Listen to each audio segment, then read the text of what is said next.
Obrigado, Sandra. Obrigado a vocês todos, meus amigos, minhas amigas. É uma alegria voltar a esta casa e poder conversar um pouco sobre cultura, um assunto que, como disse Sandra, fica na ordem do dia por várias razões. A primeira delas pela importância que adquire como atividade econômica e a segunda pela necessidade que se tem de fazer com que o uso de recursos públicos destinados à cultura ocorra da forma mais normal, tranquila e eficiente possível. Eu vejo algumas pessoas aqui que estiveram presentes à minha primeira apresentação aqui, então alguma coisa pode parecer repetitiva, eu vou passar bem rapidamente pelos aspectos repetitivos, digamos assim, que são da competência e do trabalho realizado pelo Tribunal de Contas da União, e a minha ideia é justamente fazer uma apresentação razoavelmente curta e deixar mais tempo para tirada de dúvidas e para a gente poder interagir um pouco mais. Gente, então, meu nome, Carlos Wellington, trabalho aqui no Rio de Janeiro, no Tribunal de Contas da União, não no Tribunal de Contas do Estado, né, no Tribunal de Contas da União, aqui no Rio de Janeiro, onde exerço a função de diretor técnico, justamente das áreas de cultura e de esporte. O conceito de controle, né, é algo para o qual a gente deve ter atenção, né, porque a palavra controle, dita assim de forma solta, pode ter qualquer conotação. Né? Então, controle, quando a gente fala em controle exercido pelo Tribunal de Contas, é vigilância, orientação e correção de conduta funcional de gestores públicos. Isso é controle. Tá? Chama atenção para esse trechinho aqui. Gestores públicos. Veja, muita gente diz, caramba, o cara ali não pagou a multa de trânsito e vocês do Tribunal de Contas não fizeram nada. Gente, quem paga a multa de conta não é gestor público. O controle é exercido sobre gestores públicos. Outros dizem, puxa vida, vocês não prendem ninguém. Nunca vai prender. Quem prende é o Poder Judiciário. O Tribunal de Contas da União é Poder Legislativo. Né? Então, às vezes, por incompreensão do sistema político-administrativo brasileiro, muitas pessoas acabam entendendo ações de forma errada. Né? Ações que devem ser educativas acabam sendo percebidas como fuga à responsabilidade, e ações que têm que ser punitivas acabam sendo entendidas como mera perseguição. Justamente devido a esse desentendimento do que é o trabalho. Tá? Quando a gente fala em vigilância, orientação e correção e conduta funcional de gestores públicos, esses gestores públicos podem ser basicamente de duas naturezas. Ou são funcionários públicos na acepção mais extensa da palavra, tá? Inclui juízes, promotores, auditores, técnicos administrativos, assistentes judiciários, enfim, todo aquele, tá, que ocupa um cargo ou função pública e recebe o seu pagamento dos cofres públicos, né, o seu salário dos cofres públicos, é um gestor público por excelência, o clássico.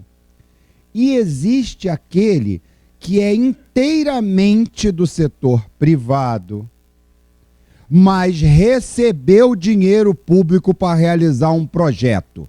Neste momento, ele se torna gestor público e fica ao alcance da jurisdição do Tribunal de Contas da União, ou do Tribunal de Contas do Estado, se o recurso for federal, ou do Tribunal de Contas do município, se o recurso for municipal. Tá? Então, essas são as duas maneiras de se caracterizar um gestor público. Né? Ou ele é alguém concursado e contratado para trabalhar na administração pública e recebe o seu salário dos cofres públicos. Ou ele é alguém do setor privado, mas que recebeu dinheiro público para realizar um projeto, assumiu a responsabilidade de gerenciar esse recurso. Então, para fins daquele projeto, daquele convênio, daquele contrato, daquela portaria de descentralização, daquele termo de execução descentralizada, enfim, daquele documento, tá, que por ele foi assinado para receber dinheiro público em troca da execução de um projeto aprovado. Para aquele fim, ele também é considerado gestor público.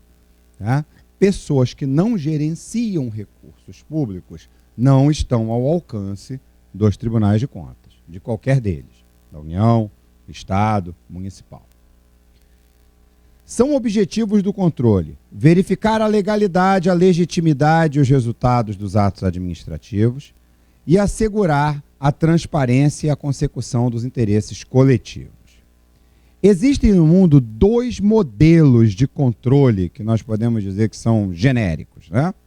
O modelo de auditorias gerais e o modelo de tribunais de contas. Todos dois fazem a mesma coisa: verificam se o dinheiro público está sendo utilizado da maneira correta, está sendo gasto da maneira correta. A diferença é no grau de autonomia que tem cada um deles. Os tribunais de contas têm uma autonomia maior.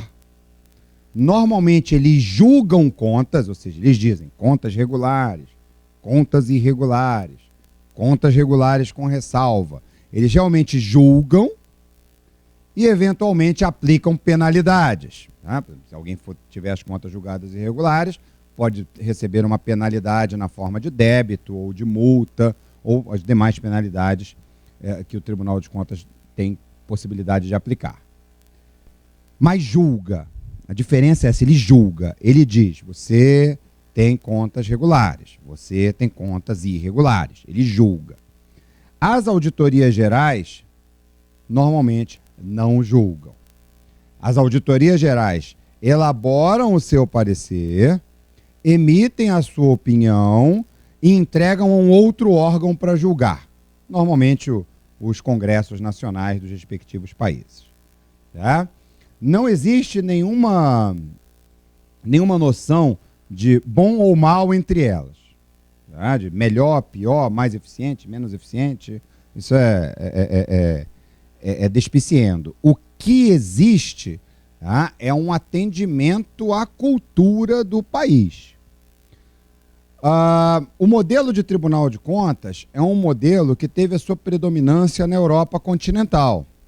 Então, adotam o modelo de Tribunal de Contas França, Bélgica, Itália, Alemanha, e a União Europeia, quando juntou todos os países, criou um Tribunal de Contas da União Europeia, né, adotando o modelo tipicamente continental europeu. E a Inglaterra é que é a dona do modelo de auditoria geral. É um país onde o parlamento é mais forte, né? Como diz alguns, manda até na rainha. Né? Um modelo onde o parlamento é mais forte, mais incisivo. Então, o parlamento puxa para si a responsabilidade de julgar e a auditoria apenas assessora esse julgamento. Seguem o modelo de auditoria geral. A Inglaterra, onde ele nasceu, a Inglaterra, os Estados Unidos, o Canadá, o Japão. Tá? Existem exemplos dos dois modelos em diversos países. Na América do Sul, aqui nós e os nossos vizinhos, usam tribunais de contas o Brasil e o Uruguai, cuja inspiração foi basicamente o Tribunal de Contas da Bélgica, no final do século XIX, no início do século XX. E a maioria dos nossos vizinhos usa o modelo de auditoria geral. Tá? Optaram, né, por seguir um modelo capitaneado pelos Estados Unidos, o nosso primo maior aqui no continente americano. Tá?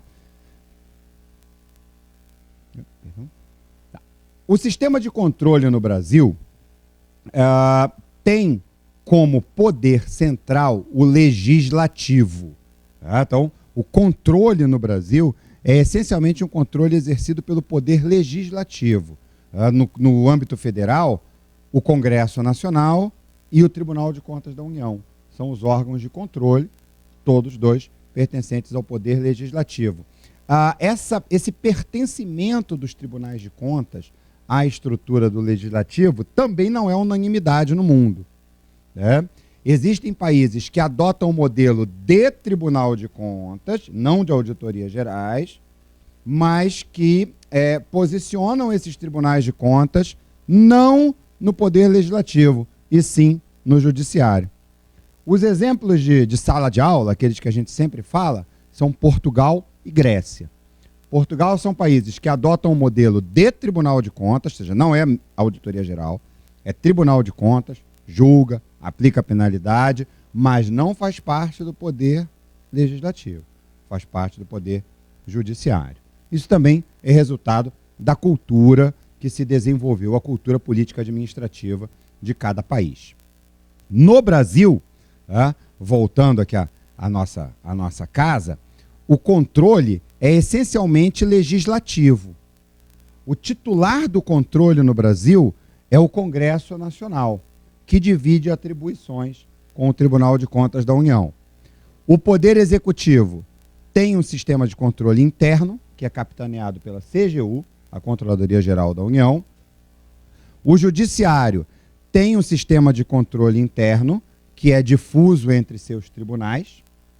E o Legislativo também tem o seu sistema de controle interno. Existe o controle interno da Câmara, existe o controle interno do Senado, existe o controle interno do próprio Tribunal de Contas da União, todos têm o controle interno também. Qual a diferença entre o controle exercido externo, né, que é o do Legislativo, em relação aos internos? É o foco. O controle interno tem um foco de assessoramento e prevenção. O externo tem um foco de julgamento e sancionamento. A diferença é o foco. O controle externo, então, tem como sujeitos ativos o Congresso Nacional e o Tribunal de Contas da União.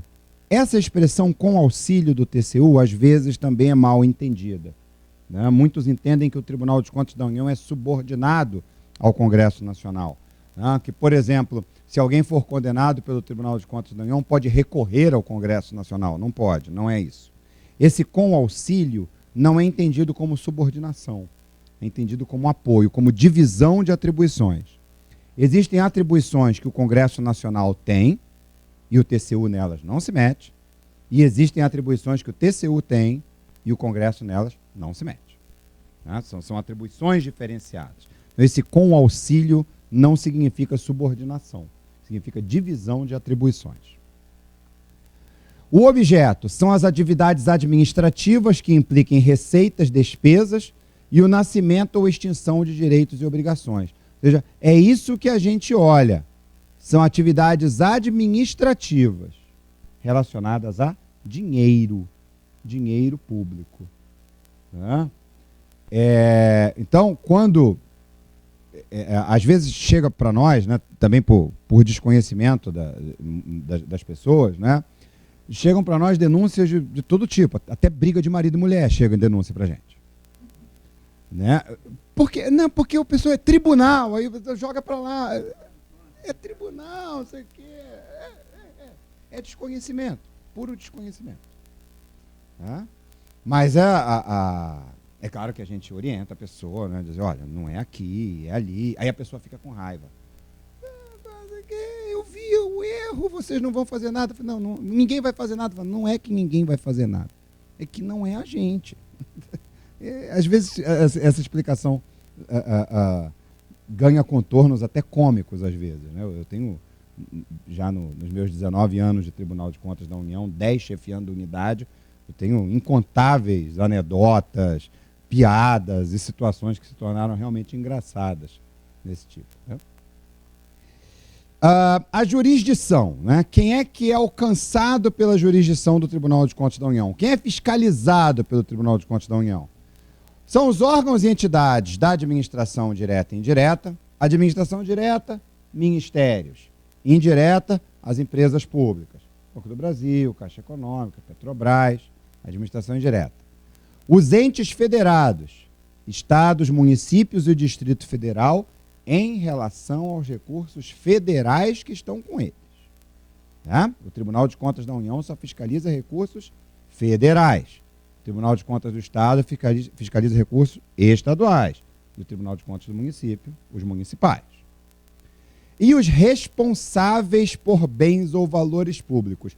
É nessa categoria aqui que entram, por exemplo, os agentes da área cultural.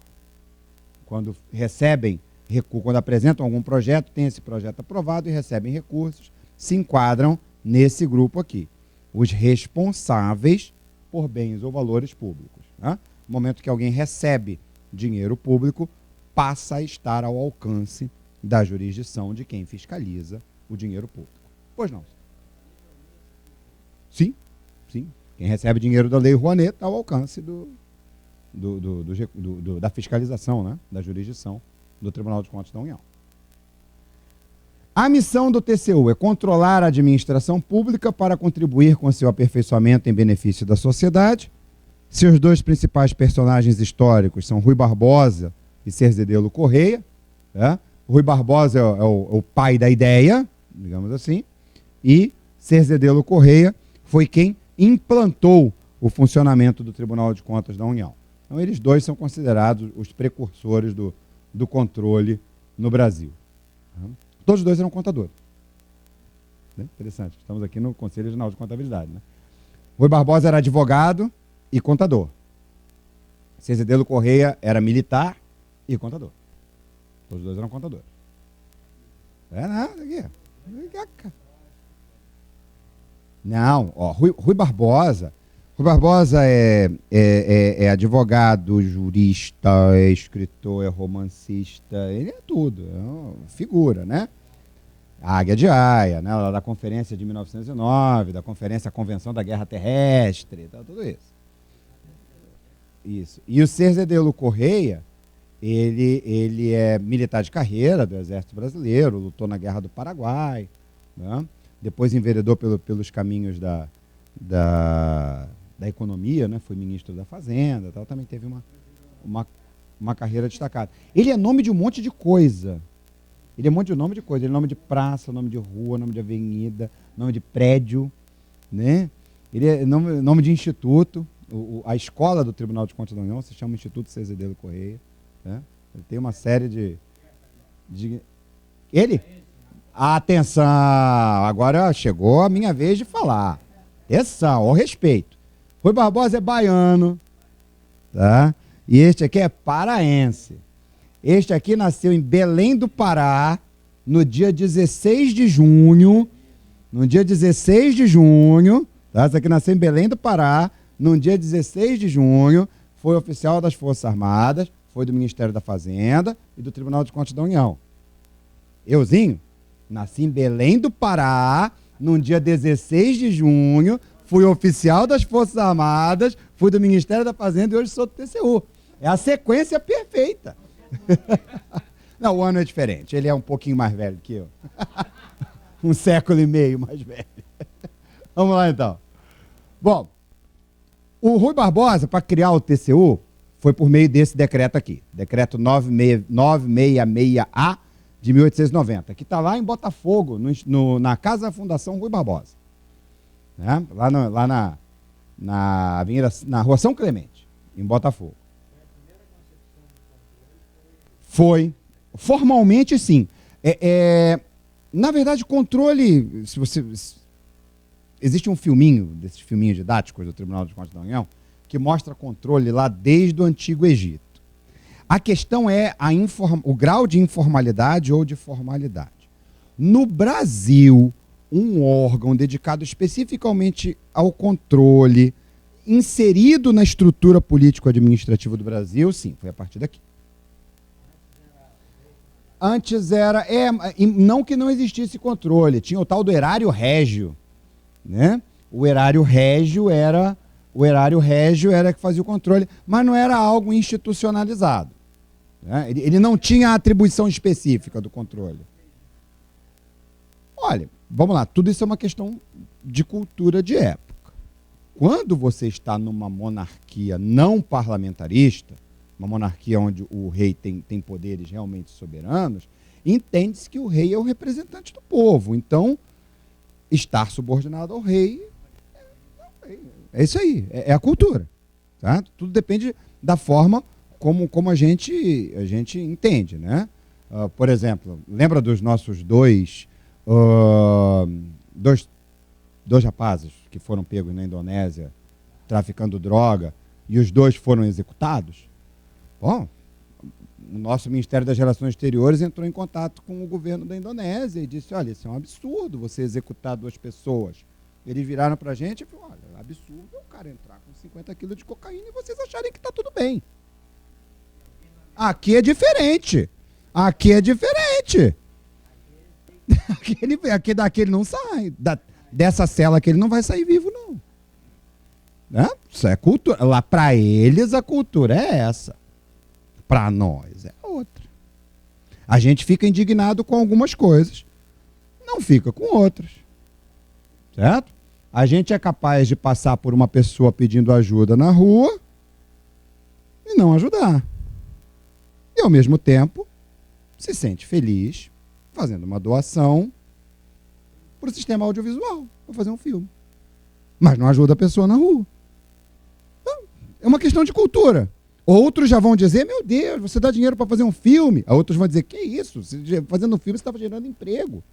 Tudo é uma questão do grau de esclarecimento que tem as pessoas. Né? Do grau de esclarecimento e do grau de cultura. Mas eu não gosto nunca de dizer a priori que alguma coisa está certa ou está errada. Nunca. Vamos analisar. Vamos analisar.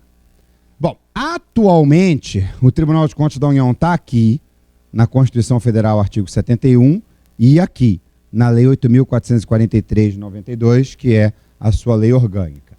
Ele é um órgão administrativo, jurisdicional, autônomo e sem jurisdição estrita. Vamos traduzir cada palavra. Administrativo significa não pertence ao Poder Judiciário. Jurisdicional significa não pertence ao Judiciário, mas julga. Autônomo significa que tem estrutura própria e orçamento próprio. E sem jurisdição estrita significa que as suas decisões podem ser rediscutidas nos aspectos formais junto ao Poder Judiciário. Né? Isso é matéria de concurso. Né? O que significa jurisdicional, autônomo e sem jurisdição estrita? Né? Quando a gente estuda para o concurso, tem que estar na ponta da língua isso. Para quem quer fazer o concurso, tem que saber. Sabe o que é jurisdicional, autônomo e sem jurisdição estrita? Cai no concurso. Tem que saber dizer o que é. Claro.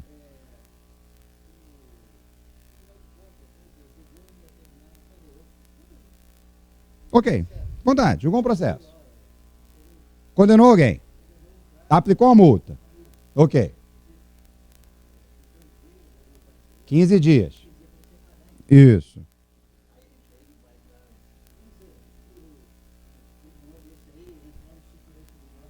Tá bom. Ok, é uma boa discussão. Uhum. Uhum. Não. Ele pode interferir só nos aspectos processualísticos. O que eu quero dizer? O Poder Judiciário não julga contas. Porque, pela Constituição, só quem tem competência exclusiva para julgar contas é o Tribunal de Contas, exceto as contas dos chefes de poder. Presidente da República, presidente do Congresso, presidente do Supremo Tribunal Federal e o Procurador-Geral da República têm as suas contas julgadas pelo Congresso. Mas, enfim, quem julga a conta ou é o Congresso, se for esses 4 chefes de poder, ou é o Tribunal de Contas, se forem todos os demais administradores públicos. Tá? Então, o que o Poder Judiciário analisa? Ele analisa o cumprimento de formalidades. Por exemplo, ampla defesa. Assim, Tribunal de Contas, você condenou o prefeito fulano, mas não o chamou em citação. Você não deu a ele a chance de se defender. Então, essa condenação não vale. Isso o Tribunal Judiciário pode dizer sim. Isso. Então, mas ele não diz assim, suas contas estão regulares, suas contas estão irregulares. Ele não diz isso. Porque só quem pode dizer isso é Tribunal de Contas. Tá? Mas o Judiciário pode olhar assim, olha, Tribunal de Contas, você falhou aqui, porque você não deu ao prefeito a oportunidade de se defender. Então, refaça o julgamento. Aí volta o processo para o Tribunal de Contas. Aí o Tribunal de Contas chama o prefeito apresenta a defesa. Isso já estou contando um caso que aconteceu comigo. Tá? Aí a gente reanalisou o caso, olhando a defesa do prefeito. A defesa do prefeito era completamente vazia, não dizia nada. E manteve a condenação. Quando a gente manteve a condenação, ele foi à justiça de novo. Quando chegou na justiça, o juiz perguntou: o tribunal lhe deu a defesa? Deu, mas não acolheu. Não, acolher é com eles. Ele deu a defesa? Deu. Então você está condenado. A discussão para aqui. Ele não revê mérito. Tá? O judiciário não revê mérito do Tribunal de Contas, mas pode rever a processualística, sim. É aqui, sem jurisdição estrita.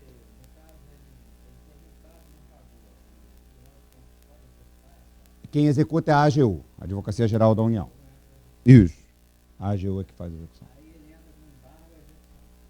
É um direito dele. Até hoje eu não vi ninguém conseguir, mas tudo bem. Não, nenhum. Mas tem o direito de entrar. Dá para enrolar o processo mais uns 6 meses. Dá para enrolar o processo mais uns 6 meses. Já vai, quando vai para a execução, já está na dívida ativa. Já está na dívida ativa. Está na dívida ativa. Ok? Podem perguntar a qualquer hora.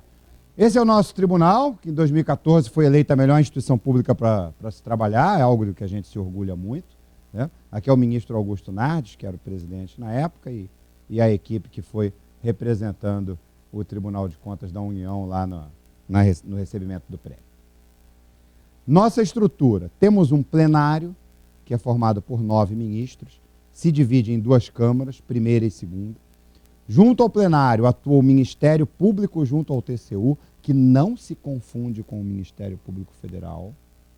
Tá? É outro Ministério Público, são outros procuradores, é outro concurso, é outro tudo. Tá? Não se confunde em nada com o Ministério Público Federal. Sim.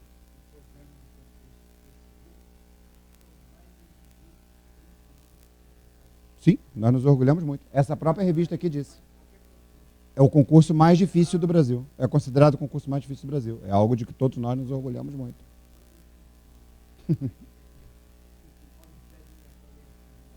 Não, o que é isso? Não, besteira. Olha só, o senhor está errado. Negativo. Meu colega Vicente Paulo Kreuzfeld foi aprovado com 76 anos de idade.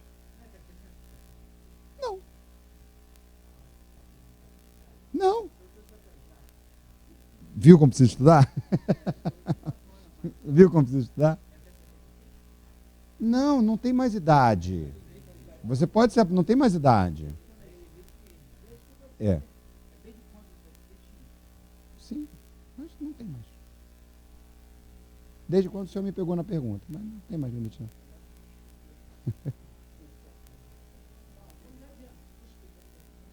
Vamos lá então.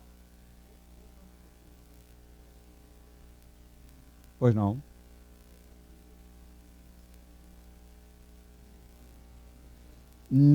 Quando é inscrito na dívida ativa, já não é mais responsabilidade do Tribunal de Contas da União, da Procuradoria-Geral da Fazenda Nacional. Eles têm suas regras de parcelamento, sim. Não sei dizer para o senhor quais são. Tá? Mas tem sim. Tem sim. Tá? Hã? Não, o que impede novos projetos é o julgamento de contas pela irregularidade. Se a inscrição na dívida ativa foi pelo julgamento de contas pela irregularidade, aí impede sim. Mas não é não é a dívida ativa que impede. Aí o julgamento pela irregularidade é do TCU, sim. Sim, é do TCU. Tá? Em sede de tomada de conta especial. Tá? Se for tomada de conta especial, o tribunal que julga sim. Tá? Bom, somos então 9 ministros, 4 ministros substitutos, um dos ministros é o presidente, um dos ministros é o vice-presidente, que acumula a corregedoria, e o total de auditores e técnicos de controle externo é de mais ou menos 2.000, espalhados pelo Brasil inteiro, né, entre auditores, que são os profissionais de nível superior, e os técnicos, que são os profissionais de nível médio.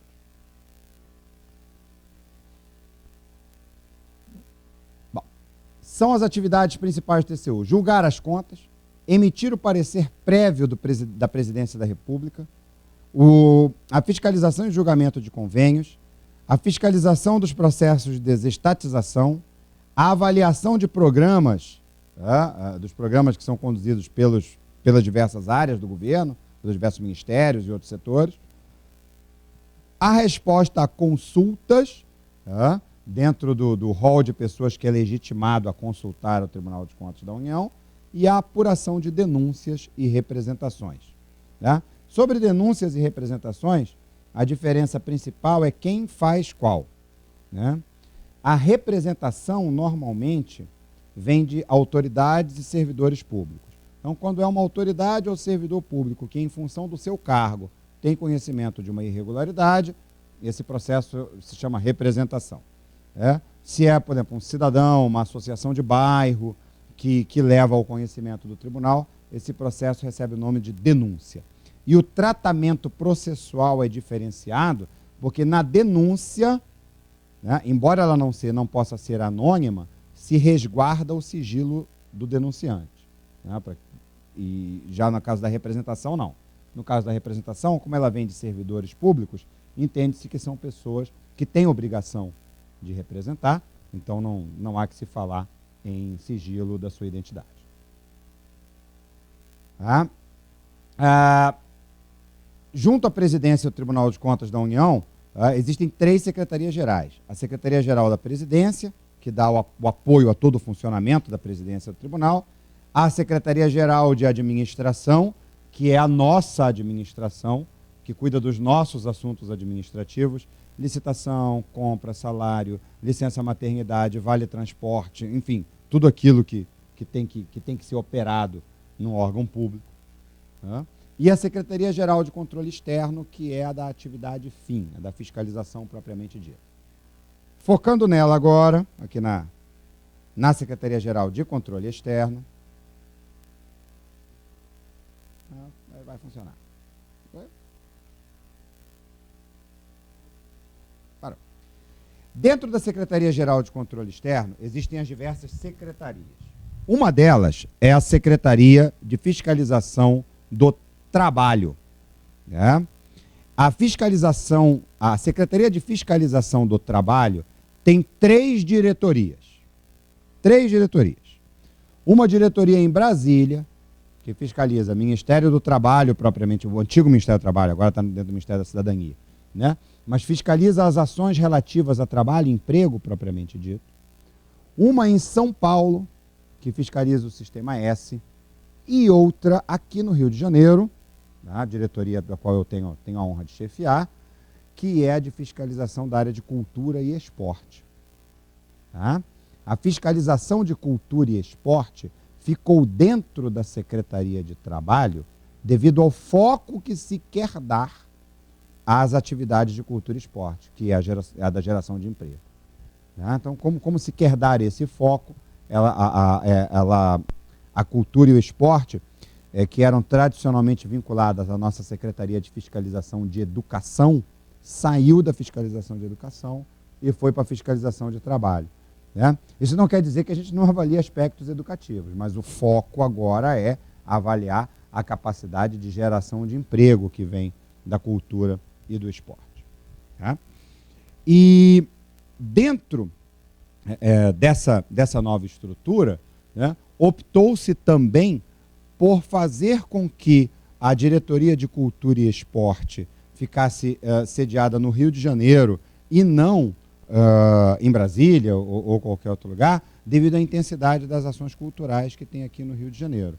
Né? Em termos de materialidade orçamentários, por exemplo, nós temos a ANSIM, Agência Nacional do Cinema, aqui no Rio de Janeiro. Só a ANSIM é metade do orçamento da cultura. Só ela. Só ela é metade do orçamento da cultura. Então, é absolutamente lógico que, do ponto de vista da materialidade, a fiscalização da cultura seja realizada no Rio de Janeiro. O esporte é a mesma coisa. O COB, o Comitê Olímpico do Brasil, e as principais confederações esportivas do Brasil estão todas sediadas aqui no Rio de Janeiro. Algo em torno de 50% também de todo o gerenciamento de recursos públicos destinados ao esporte fica no Rio de Janeiro. É por causa dessa intensidade que a diretoria fica aqui na cidade maravilhosa e não em outro lugar. Ok? Gente, passando rapidamente, isso era o que eu tinha que falar, assim, de eu falar sobre Tribunal de Contas da União, suas competências. Tá? E me coloco à disposição de vocês desde logo para que nós possamos interagir, vocês possam trazer a mim as suas curiosidades e os assuntos que vocês julgam que devam ter maior esclarecimento. Por favor, senhor. O senhor estava me chamando? Sim, senhor Gerandir. O senhor estava me chamando aqui agora? Tá tranquilo? Tá. Essa fiscalização da cultura, gente, ela tem um aspecto, como dissemos, voltados para a questão da geração de emprego, e nós temos verificado no funcionamento da cultura um problema generalizado relativo às prestações de contas. Esse é o principal aspecto que a gente tem observado nos nossos trabalhos de fiscalização.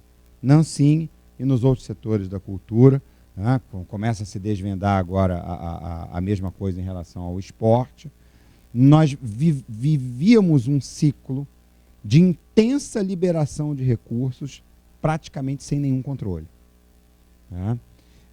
Para que se tenha uma ideia, o passivo de prestações de contas só na Agência Nacional do Cinema monta 4.000 prestações de contas quase.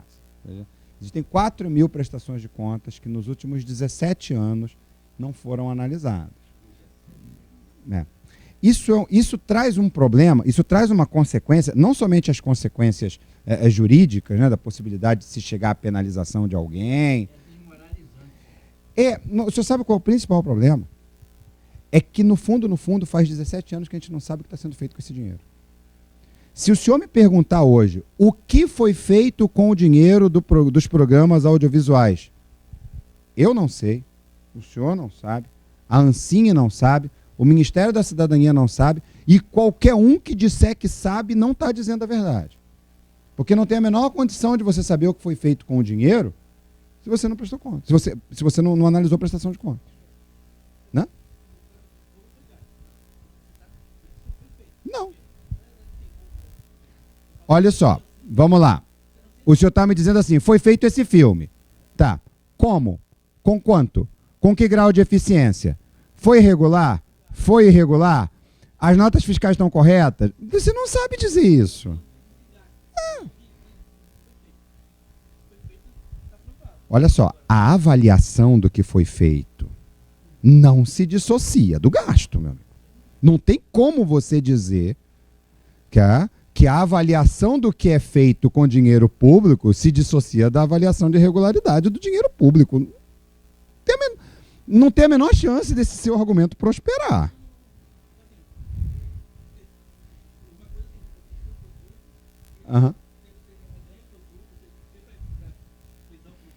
Uhum. Tá, ok. Aí você fez, beleza. Apresentou sua prestação de contas. Sua prestação de contas não foi analisada até hoje. Não dá para dizer que está regular a sua situação. É isso que eu quero dizer. Não dá para dizer que está regular a sua situação. Tá? Então a gente tem uma situação na qual a gente não sabe qual é a realidade da utilização desse dinheiro.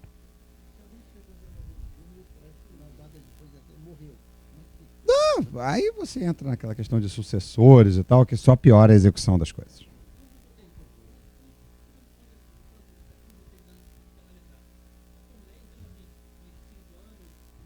Tem.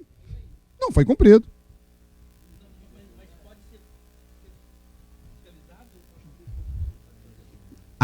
Dinheiro público não prescreve. Não, daqui a 100 anos pode-se olhar a prestação de contas. Daqui a 1000 anos pode-se olhar a prestação de contas. Dinheiro público não prescreve. Não, dinheiro público não prescreve. A partir do momento que disse ok, tá ok. Beleza.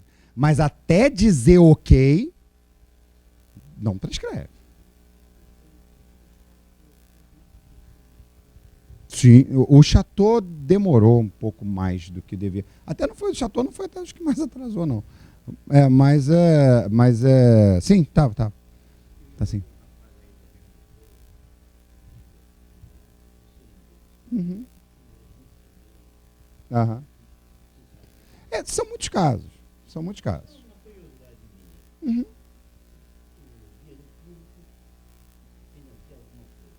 Ok, perfeito. Olha, existem vários tipos de contrato. Existem vários tipos de contrato. Existem projetos que são chamados de projetos reembolsáveis e projetos que são chamados de projetos não reembolsáveis. Tá? Quando o projeto é reembolsável, não há prestação de contas. O que há é a obrigação de devolver o dinheiro. É um empréstimo, digamos assim. O financiamento se divide em financiamento reembolsável e financiamento não reembolsável, né? Um financiamento reembolsável é aquele em que não existe a obrigação de prestar contas, porque já existe a obrigação de devolver o dinheiro na forma de pagamentos parcelados. Isso é uma forma de contratação. E a outra forma de contratação é o financiamento não reembolsável. É aquele em que você não tem que devolver o dinheiro, mas tem que prestar contas de cada centavo do que fez. Tem que prestar conta. Se é não reembolsável, tem que prestar contas. Né? Assim, o senhor não pode pegar o dinheiro público e não tem obrigação nenhuma. Você pega o dinheiro público, vai e faz o que quiser. Isso não pode. Né? O senhor pega o dinheiro público para um projeto, faz o seu projeto. O senhor pode ter recebido esse dinheiro de duas formas. Da forma reembolsável ou da forma não reembolsável. Da forma reembolsável, o senhor não vai ter que prestar contas. O contrato vai dizer, você vai pagar em 24 parcelas, iniciando daqui a 2 anos, a sua obrigação é estar adimplente com esse pagamento. Mas não tem prestação de contas, tem obrigação de pagamento. E no dinheiro não reembolsável, e que você não tem que devolver o dinheiro, você tem obrigação de prestação de contas. Você tem que explicar o que fez com cada centavo feito. Com cada centavo recebido, você tem que explicar o que foi feito. Qual é o prazo da prestação? Normalmente 1 ano após o término do projeto. É o normal. É o normal. Existem variações, mas não varia muito mais do que isso, não. Tá?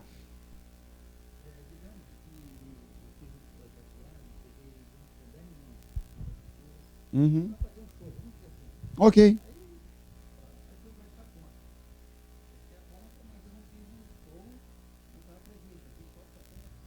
Uhum. Vamos lá. Existem 2 maneiras disso se refletir. Tem que devolver o restante corrigido. Existem 2 maneiras. A sua prestação de contas tem que refletir essa execução de apenas 70%. E aí o senhor tem a obrigação de devolver os outros 30%. Tá? A prestação de contas bem feita vai refletir os 70%. Tá? E aí tem a obrigação de devolver. Né? E devolveu, acabou. Não tem penalidade, não tem nada.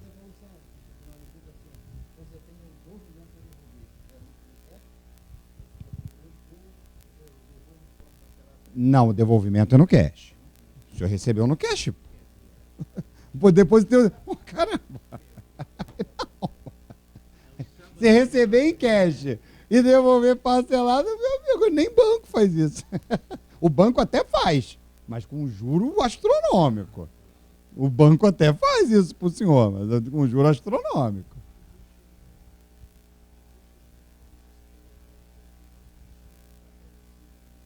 Ok. Como?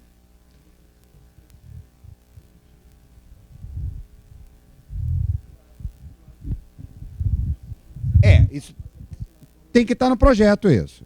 O projeto tem que prever antecipadamente isso. Tá? Você não pode, o que o senhor não pode fazer é, na última hora, decidir fazer isso e transformar isso num item não orçamentário. Aí, isso o senhor não pode. Mas no projeto, o senhor pode dizer, olha, eu vou comprar isso aqui e vou entregar para a Ansing, digamos, para a própria Ansing, digamos. A Ansing vai analisar e vai dizer, não, realmente, a gente tem necessidade desse equipamento, é uma maneira dele se tornar um ativo nosso. Tá, ok, pode sim. Aí ela aprova o projeto. Sim, isso é o conteúdo importante para o senhor. A aprovação tem que ser prévia.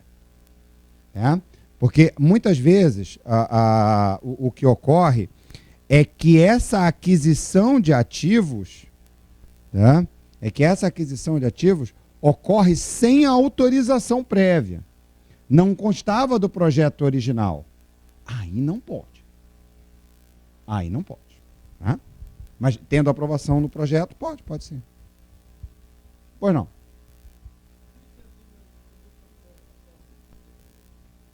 Tem 4. 721, 994, 1417. Várias.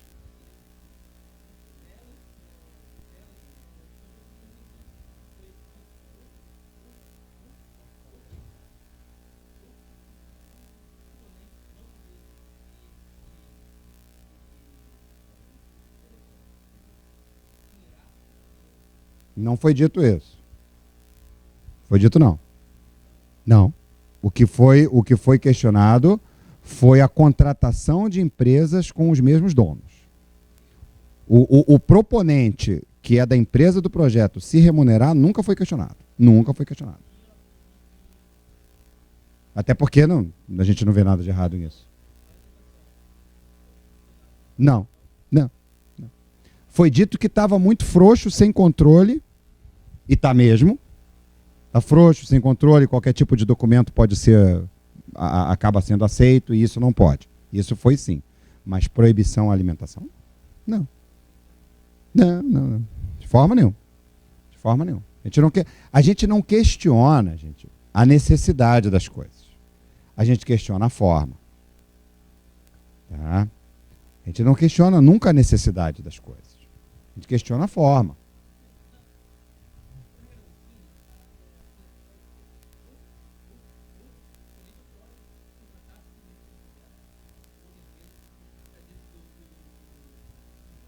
Uhum.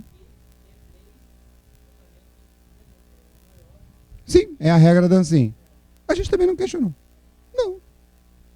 Estou dizendo que, ó, gente, esse acórdão virou um fantasma. Vocês viram tanto fantasma nesse acórdão que não era para ter. Por exemplo, ordem de paralisação. Nunca houve. Nunca houve.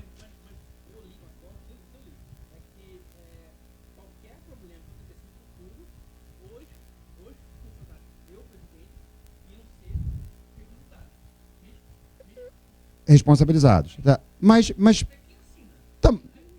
tá bom, tá ok. Deixa eu só dizer uma coisa para o senhor. Qual é a novidade de eu dizer o seguinte para o senhor? Servidor público que trabalha mal pode ser punido. Isso é alguma novidade para o senhor? Foi isso que a gente disse. Foi apenas isso que a gente disse. O que a gente disse foi, relembramos aos servidores da ANSIM que trabalhar mal pode trazer penalização. Tem alguma novidade nisso? Alguma incoerência ou algum absurdo nisso? Não.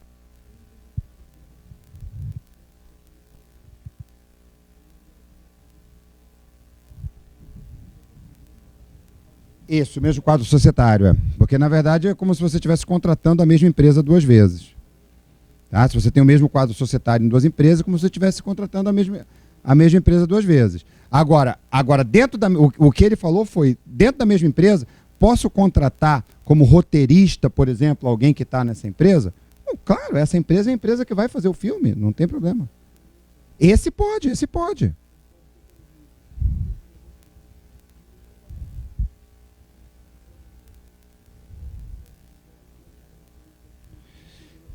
Tá, aí você entrou, está começando a caminhar na direção da proibição já. Aí você está começando a caminhar na direção da proibição. É suspeito, porque você ter 2 empresas com exatamente o mesmo quadro de donos, proprietário, o mesmo quadro societário, uma realizando pagamento para outra, por que não foi a própria contratada que resolveu? Essa que é a questão. Aí você, levanta a suspeição.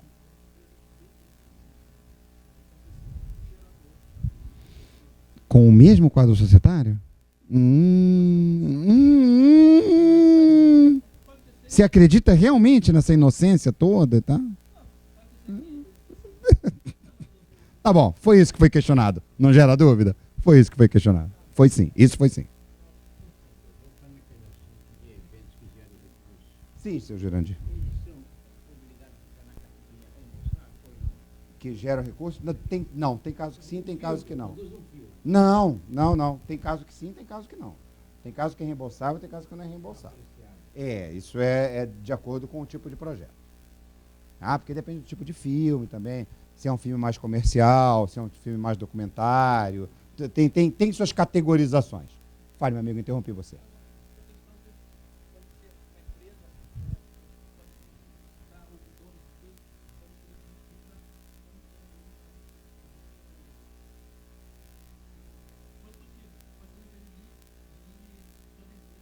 Pode ser para escapar dos impostos, o que é crime. É o que, entendeu? É o que ele falou. Levanta a suspeita. É isso. Faz o troço direito, pelo amor de Deus. Faz o troço direito, pelo amor de Deus.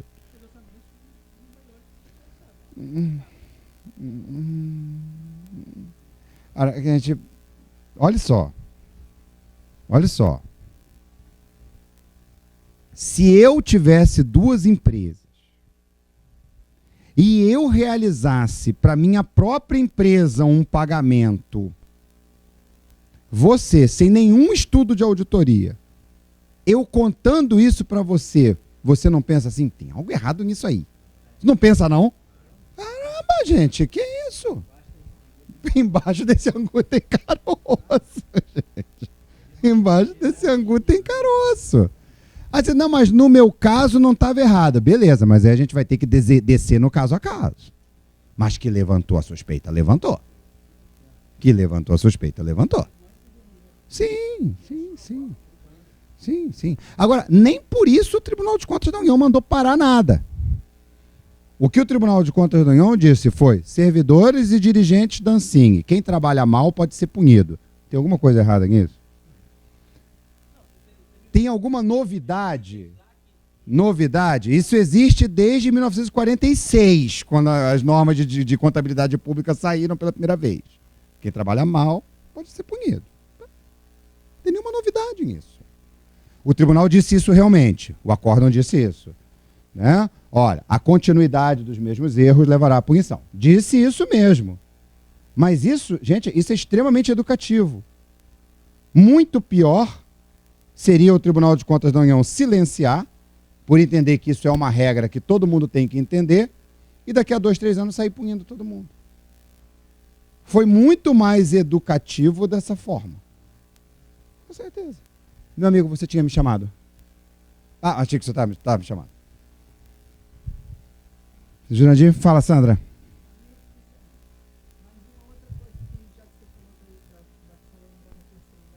Aham.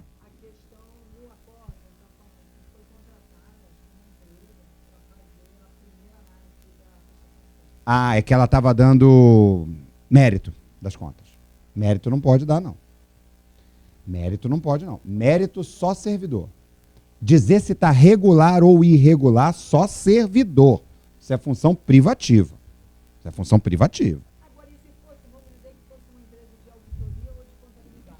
Tá. Aí ela poderia. Depende do serviço que ela vai fazer. Se ela se manifestar em mérito, não pode, não. Mas ela pode fazer a recomendação. Na verdade, ela poderia fazer a análise mostrando que foram feitas, tomando por base os aspectos. Tá, vamos lá. Quando ela faz isso, o problema é, o administrador público quer que isso seja suficiente. Não é. O administrador público quer a seguinte situação. O mau administrador público, né? O bom quer fazer as coisas direito. O mau administrador público quer o seguinte. Ele quer que quando o Tribunal de Contas da União vá ver e essa análise seja considerada errada, a análise da empresa, ele quer dizer assim: olha, não fui eu que fiz, foi a empresa. E isso não existe. Isso não existe. Porque só quem se manifesta é servidor. Só vale a manifestação do servidor. Não, tudo bem. Né? Estou falando, se fosse uma empresa de auditoria ou de contabilidade, Uhum. para fazer a análise contábil, a para dizer os documentos estão corretos e tal, não sei o que, parará, parará, parará. Não, ela recomendar a aprovação de contas já não é competência dela. Ela pode dizer a análise de um contador privado, não um contador público. A análise de um contador privado é dizer se os documentos estão corretos e coerentes. Agora, o mérito dizer se aqueles documentos, no seu conjunto, atendem ao projeto, isso é servidor. Isso é servidor. É atribuição privativa. Isso, a questão foi essa. Foi a violação de atribuição privativa. Não pode analisar. Existem algumas atividades que são privativas de servidores públicos. Tá? Por quê? Porque o servidor público é aquele que exerce o poder público. Né? Análise de prestação de contas é um. Aplicação de penalidade é outra. Empresa privada não pode multar ninguém. Né? Então, e assim por diante. Existem algumas atividades que são privativas de servidores.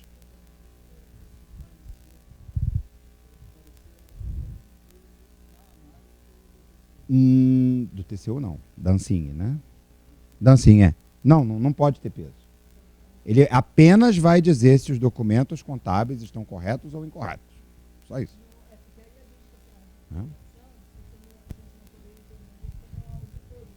Não, mas não é. Não é auditoria. Porque a auditoria também, agora, a auditoria também seria posterior, porque você tem o contador da empresa. Ok, você pegou a diferença agora. É a diferença entre prestação de contas e auditoria. São coisas distintas. Porque no caso da contabilidade normal, né, da empresa mais diversas, você tem o controle interno, aí você tem o contador que contabiliza, e aí você tem o auditor que vai analisar, mas ele não analisa a média. Ele não analisa tudo. Ele faz por amostragem e tal também. Exato, por amostragem. Isso foi o que a gente pegou de grave erro na Ancine. A Ancine estava fazendo prestação de contas por amostragem. Olhando só 5% das prestações de contas e varrendo 95% para debaixo do tapete. E não pode.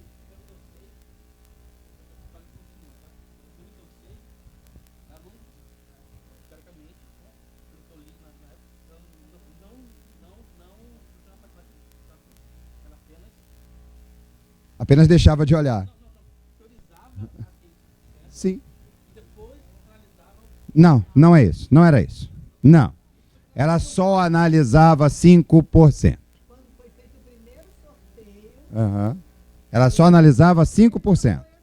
Só analisava 5%. ela fez um sorteio, ela analisava 5% E validava 100. Exato. Isso pode em auditoria. Aí é que está. Eis a confusão. Em auditoria, isso pode. Em auditoria, você pode analisar 5% dos documentos e validar os 100. Pode. Tem critérios amostrais e estatísticos para isso. Agora, em prestação de contas, não. Prestação de contas é um princípio constitucional, sensível, é centavo por centavo mesmo. É centavo por centavo mesmo. Não tem como. Pode. Não, tudo bem, tudo bem. Aí são os riscos estatísticos e tal, não sei o quê. Por isso é que são atividades diferentes. Prestação de contas é de 100% dos recursos, centavo a centavo. Auditoria pode ser por amostragem. São trabalhos diferentes. São trabalhos diferentes. Inclusive, é uma das regras de governança das empresas que quem trabalhe no setor de prestação de contas não possa fazer auditoria, exatamente para ter isenção. Exatamente para ter isenção. Seria a raposa tomando conta do galinheiro, exato.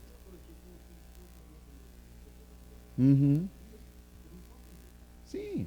Essas questões, né, tem desdobramentos que são interessantes.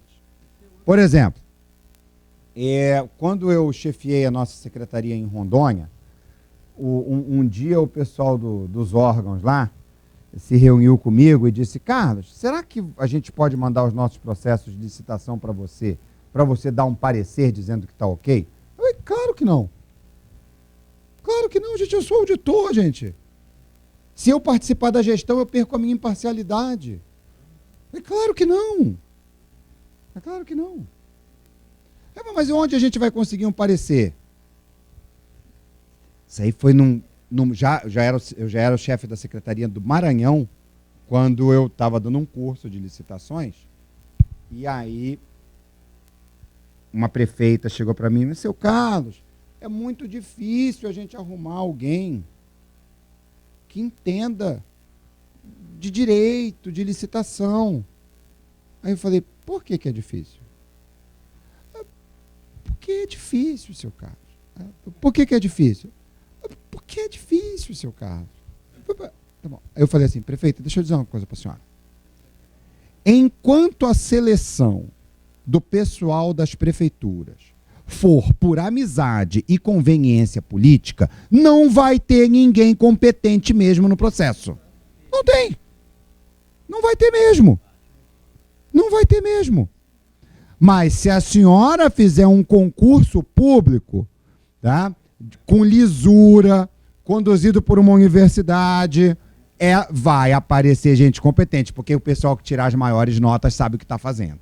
Agora, de fato, eu perguntei assim: quem é o seu procurador-chefe? Ela falou: é o meu cunhado. Eu falei: ok, obrigado.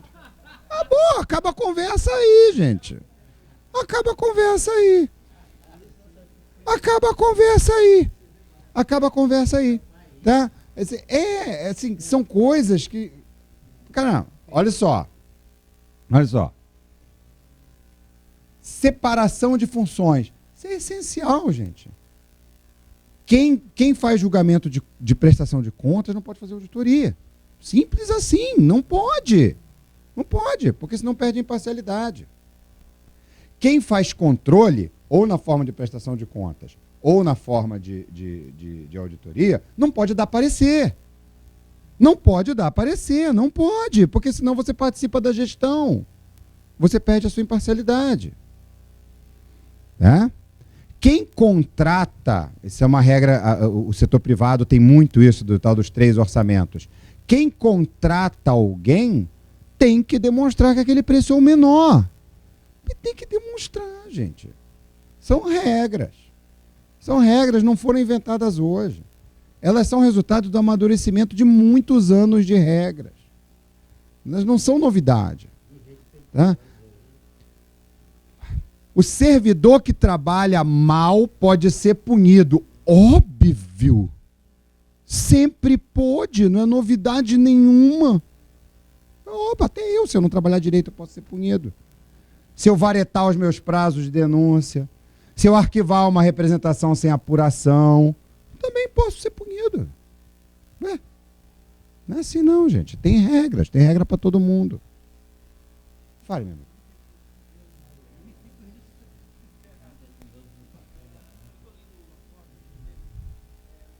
Esse acórdão é fascinante, né? Eu nunca vi um acórdão ser tão discutido na história do tribunal.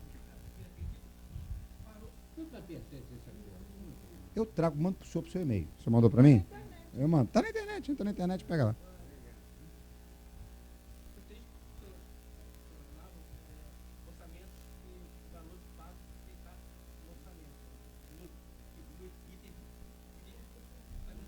Aham.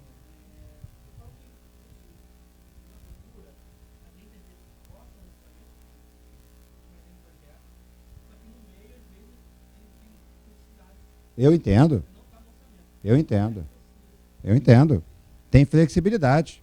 Né? Eu acho absolutamente normal você, numa necessidade de alteração de uma rubrica orçamentária, você aumentar ou reduzir o seu gasto 20%, 25%. Isso acontece. É previsto em lei. Mas 700% você acha normal? Foi esse que a gente contestou. Gente, a gente não contestou nada absurdo. Quer dizer, ou ao contrário, a gente só contestou coisas absurdas. Tá? Mas assim, as nossas conclusões, de dizer que isso está errado, não é absurdo, gente. Não pode. Não pode, gente. Uma coisa, você alterar 20% no orçamento, embora a lei de licitações não seja aplicável ao caso, ela traz limites interessantes, né? E a jurisprudência do Tribunal de Contas da União tem alguma coisa também sobre projetos básicos e projetos executivos. Tá, vamos lá. A lei de licitações diz que um projeto pode ser alterado unilateralmente pela administração pública em 25%. 50% se for obra de reforma. Tá. Então, você tem aí os números, né? Tem 25%. Tem 50, né? 50 já é assim, é a máxima exceção da lei. Você aceitar que errar metade do projeto é normal. Olha só, olha a dimensão que eu estou lhe dando. Você aceitar que errar metade do projeto é normal. E errar 4 vezes o próprio projeto é normal? Não é normal, meu amigo. Isso é falta de planejamento, isso é planejamento incompetente. Outra coisa, uma vez, um produtor veio a mim e disse, seu Carlos, olha só, o senhor tem que entender o seguinte, a gente pega esse dinheiro assim, aí a gente faz uma cena e a cena não sai boa. Aí a gente tem que fazer de novo, é mais gasto. Aí a cena não sai boa. Aí a gente tem que fazer de novo, é mais gasto. Aí eu falei, peraí, quantas vezes você vai repetir essa cena? Porque é o seguinte, você está trabalhando mal. Bom, a União tem que pagar pelo trabalho ruim? É que tá, é o exagero. Vamos lá. Repetir uma cena 1, 2 vezes é normal? Normal. 3 vezes? Normal. 50? Ave Maria. Não. Sabe, são os limites, que são as distorções que a gente discute. São as distorções que a gente discute. Tá? Aí, por exemplo, nós fizemos um seminário. Né? E aí o pessoal do audiovisual foi lá e expôs pra gente, tá? Foi uma exposição bem bacana. E aí o pessoal da Brave, né, da Brasil Independente Video, né, começou a mostrar pra gente o planejamento da parte de alimentação. E aí, olha só, é tudo detalhado, é tudo certinho, não sei o quê, parará. Seu Carlos, não tem como o nosso orçamento não ser bem detalhado. Os nossos orçamentos seguem um modelo da escola de Chicago, e não sei o quê, e parará, é de alta precisão. Eu falei, tá, tudo bem, tá bom, obrigado, aceito. Só tem uma coisa a perguntar para você. Se é tão preciso assim, como é que varia 400%? É porque não tem precisão nenhuma, gente. É porque é feito nas coxas. É feito nas coxas. Lembra que a gente estava conversando ali fora, meu amigo? Que você disse assim, seu Carlos, é difícil ser formal no mundo da informalidade. Fazer o projeto nas coxas é o começo do erro. O que a gente percebe, gente, é que, não vou dizer que é má fé, que é maldade, tá? Mas a maioria desses projetos da área cultural, gente, eles são muito mal feitos. Gente. Mas muito, assim, não é pouco, não. São erros horrorosos de orçamentação, de quantificação, de compras desnecessárias, de previsões equivocadas, de prazos inexequíveis. É muita coisa errada. Aí quando você faz um projeto tão ruim assim, só um milagre para passar na prestação de contas. Só um milagre.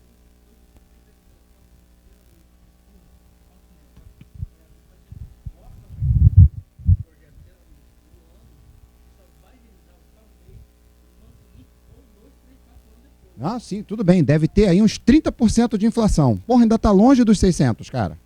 Ainda está longe dos 600. Deve ter uns 30% de inflação aí, eu concordo, mas ainda está longe dos 600, cara.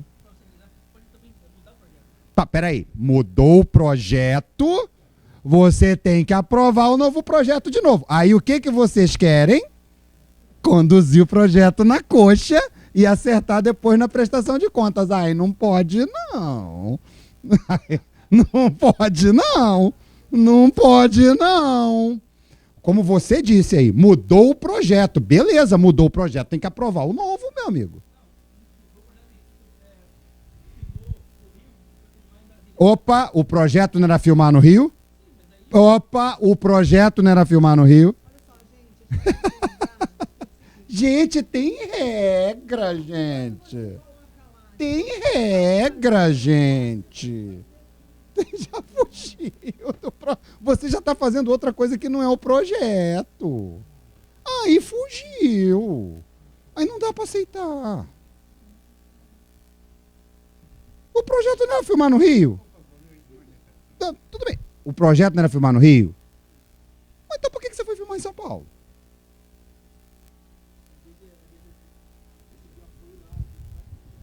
Tá, tem vários motivos, tá? Ok. Por que isso não foi previsto no projeto? Ou foi pedida alteração em tempo? Ou foi pelo menos consultado, se podia? O que a gente vê? É um excesso de oba-oba no mundo da cultura. Nego faz de qualquer jeito as coisas e depois quer ser aprovado, meu amigo. Não pode. Não pode. Não tem condição. Não vou dizer nem que é esperteza, não. Mas não vou dizer. Eu não parto do princípio que as pessoas são más. Eu não parto do princípio que as pessoas são más. Mas, poxa, se você tem um projeto aprovado para fazer uma coisa, você não pode fazer outra. Isso é uma coisa bem lógica do princípio do planejamento. Se você tem um projeto aprovado para uma coisa, você ter variações pequenas, aí 20%, 25%, acabei de dizer, normal. Mas, pô, você mudar completa... Dizer assim, a gente decidiu colocar 2 atores estrangeiros de grandiosidade cinematográfica. Meu amigo, isso é uma mudança completa do projeto. É outro, já não é mais o mesmo filme. Não é aquele que você apresentou dizendo que ia fazer. Não é.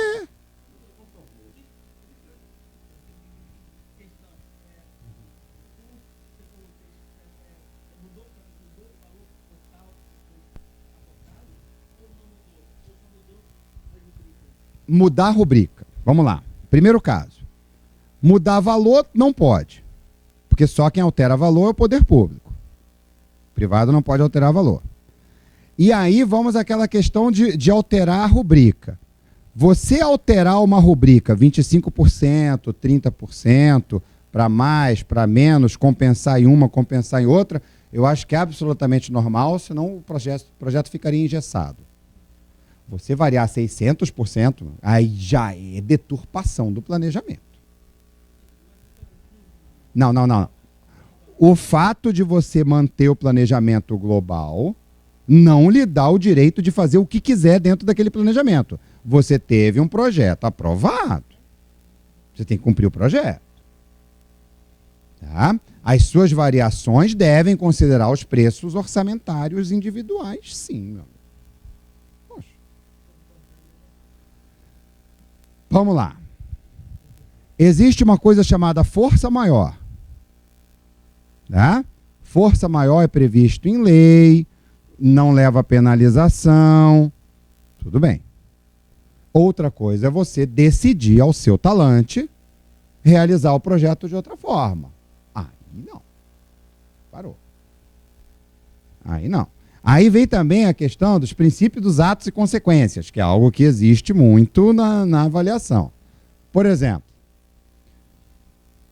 a gente vai e contesta passagens para o exterior num filme que era de produção somente nacional.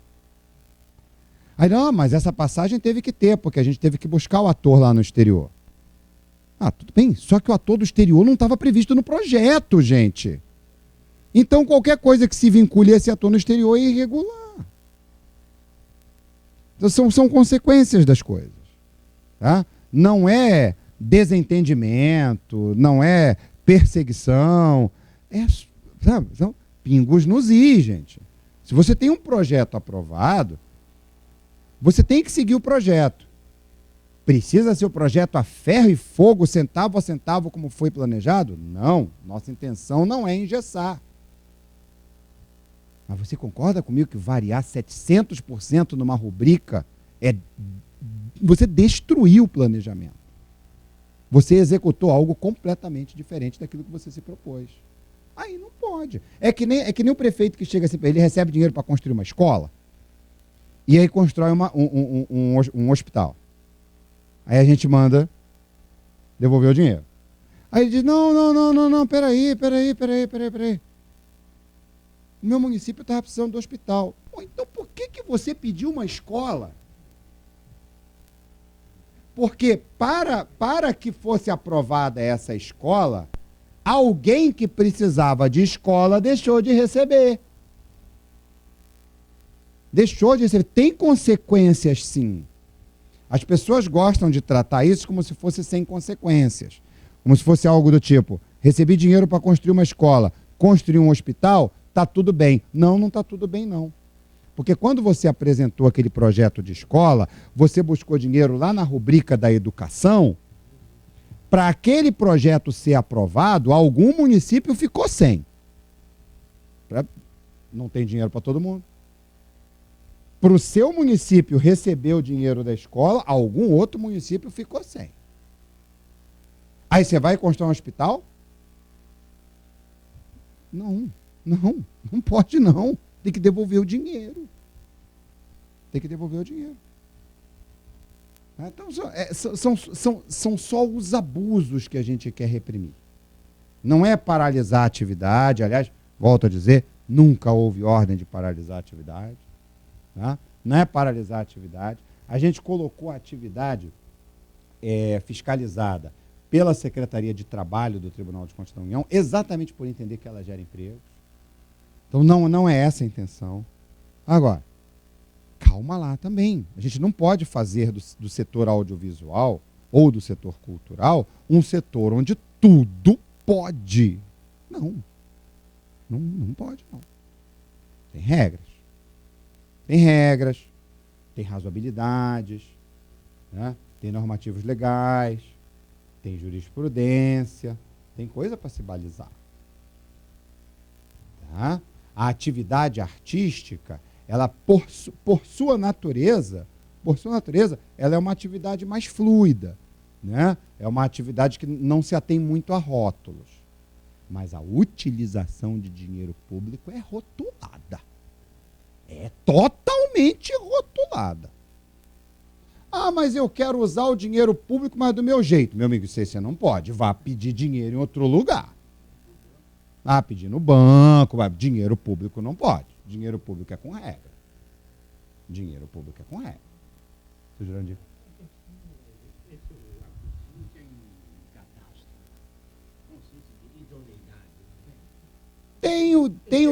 Não. De idoneidade, não. Cadastro positivo não existe. Até porque a Constituição diz que todo mundo é presumivelmente inocente e honesto, né? Existe o cadastro de inadimplentes, esse tem. Aqueles que não podem contratar. Tem. O cadastro positivo é uma coisa que alguns órgãos utilizam. A gente tem feito vista grossa. A gente está vendo como é que está funcionando. Na maioria das vezes não está funcionando muito bem, não. Mas a gente vai aceitando. Agora, o cadastro negativo existe. Pode. Se a pessoa for qualificada, pode sim. Não existe essa proibição. Pode sim. Pois não, senhor. Em nome do senhor, perdão. Pois não, senhor Rodrigo. Pois não. Todos concretos. Tomadas de contas que haviam sido já julgadas pela Ansim. Ou seja, aquelas que haviam fechado o ciclo. Aquelas que estavam com o ciclo aberto, em que ainda se avaliar as informações juntadas pelos produtores, não foram levadas em consideração. Ou seja, casos absolutamente concretos. Foram 237 prestações, divididos em 2 grupos, uma de 120 e uma de 117. Foram selecionadas 39, todas elas haviam sido julgadas e aprovadas pela ANSIM. Lembro bem os números, fui eu que coordenei a auditoria.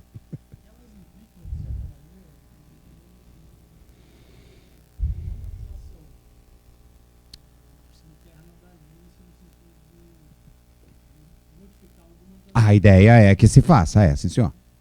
A ideia é que se faça assim.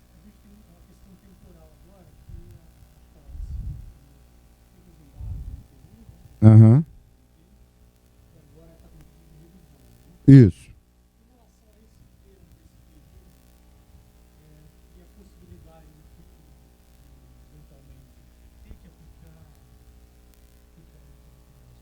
Uhum. É o que está sendo discutido no recurso. É exatamente isso que está sendo discutido no recurso. Porque é o seguinte, o que está sendo exigido no acórdão são normas que não são novidade em nada. Tá? São normativos de 1996, 1993, 1992, são normativos da década de 90. Nenhum é novidade. Nenhum é novidade. O que se choca com o fato de que a ANSIM, ao que tudo indica, sinalizava a vocês que podia fazer do jeito que vocês estavam fazendo. Tá? Então, o Tribunal de Contas da União está ponderando os 2 lados agora e em recurso vai decidir se vai aplicar só daqui para frente ou retroativamente. Existe argumento para os 2 lados. Né? Por lei, você não pode aplicar regra para trás, regra que seja... Não, tudo bem. Isso se você vinha agindo correto, né? Não, mas nem é isso, não. É que, eu entendo o que você quer dizer, o princípio da retroatividade benéfica da lei e irretroatividade restritiva da lei. Você não pode ir com a lei para trás para cobrar algo que não era cobrado. Mas isso não está ocorrendo. A lei que foi desobedecida é de 1993. Eu não sabia. Pois é, né? Pois é, né? Não. São projetos de 2002, 2003. Ou seja, a lei já existia há 12 anos. Foram essas que foram descumpridas.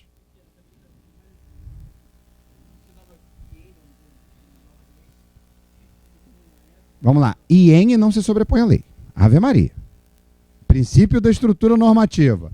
Constituição, lei complementar, lei delegada e lei ordinária, decreto, portaria, instrução normativa. Ela não pode se sobrepor à lei. Tudo bem. É só por isso que esse assunto está em discussão. Se não fosse isso, eu já tinha descido o pau dizendo que era para aplicar retroativamente. É só por isso que o assunto está em discussão. Tá? É só por isso que o assunto está em discussão. Eu entendo o que você está dizendo. Tá? Mas IEN não se sobrepõe à lei. De jeito nenhum.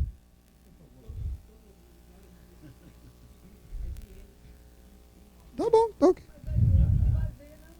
Deveria se basear. Na verdade, a IEN contrariou. Esse que é o problema. A IEN contrariou.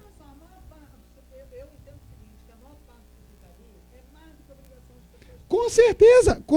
Obrigado. É coisa muito absurda, gente.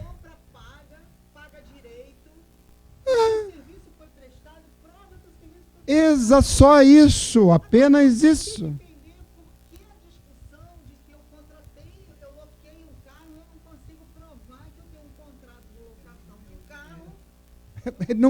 Ele não tem documento nenhum. Tá, vamos lá.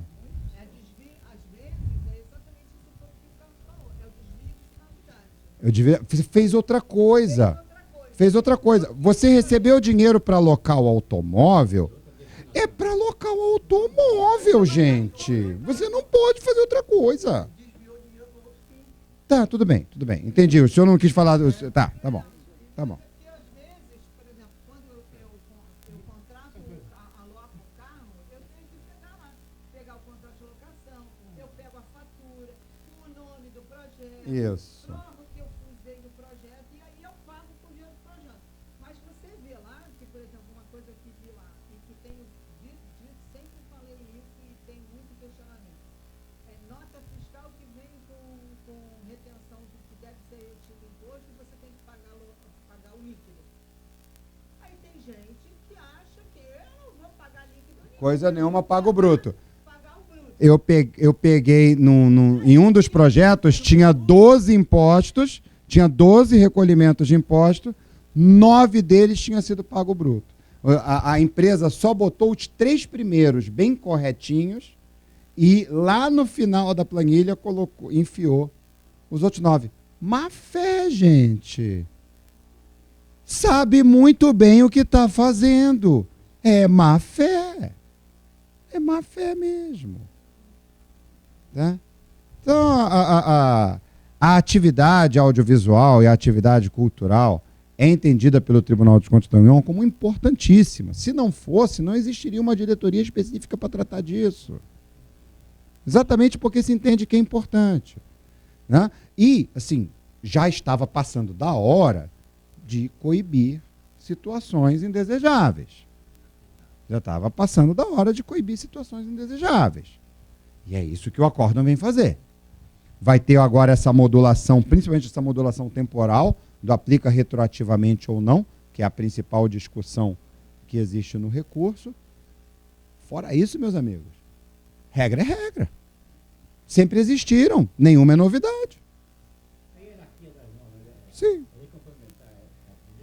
É logo abaixo da Constituição. Isso. A outra coisa que tem lá no acordo, que foi uma coisa que é a questão do econômico. Tá. Eu, pelo que entendi, vocês estão fazendo uma outra... Vamos lá. O grupo econômico que a gente entende é as empresas com a mesma composição societária. Você fazer um pagamento para essa mesma empresa, tá? É algo que não tem amparo jurídico. Você pode até me dizer o seguinte, mas não tem nada de errado. Mas não tem amparo jurídico. Não é algo permitido. Né? Diferença de direito público e direito privado. Direito privado, você pode fazer tudo aquilo que não é proibido. Direito público, você só pode fazer aquilo que é autorizado. Não existe autorização, não existe autorização legal para esse tipo de pagamento. Eu e ele temos uma empresa. Isso. Aí eu prestei serviço, efetivamente. Não, mas aí é dentro da mesma empresa. Tá. Você e ele têm essa empresa. Tá, isso. Vocês dois são donos da empresa. Aí eu tenho com ele também. Aí você tem com ele também. Tá. Então isso também é considerado, está sendo considerado também como grupo econômico. Sim. Sim. A coincidência do quadro societário. Mesmo no segundo caso, não sendo administrador. Não, a gente só considerou como coincidência quando é administrador.